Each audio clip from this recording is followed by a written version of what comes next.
very clear because we lost a wicket, couple of wicket earlier. So আমি কাউকেই ভয় পাই না, এদের কারণেই ম্যাচ হেরেছি। ম্যাচ শেষে সংবাদ মাধ্যমে এসে সবার সামনে এই কি বললেন তাওহিদ হৃদয়। বিস্তারিত জানতে দর্শক ভিডিওটিতে একটি লাইক দিয়ে চ্যানেলটিকে সাবস্ক্রাইব করুন। টপ অর্ডার ব্যর্থতায় 35 রান তুলতেই 5 উইকেট হারিয়েছিল বাংলাদেশ।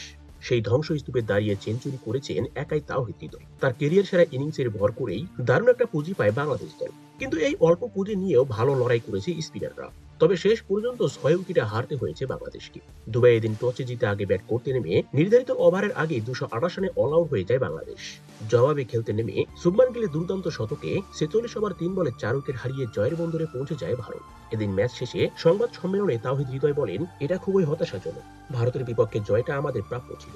কিন্তু এখানে কি বলবো, আমাদের দলের টপ অর্ডার ব্যাটাররা যেখানে কিনা রানই পাচ্ছে না, বিশেষ করে অধিনায়ক শান্ত দায়িত্ব জ্ঞানহীন বলতে তার মনে হয় না মাথায় কিছু আছে।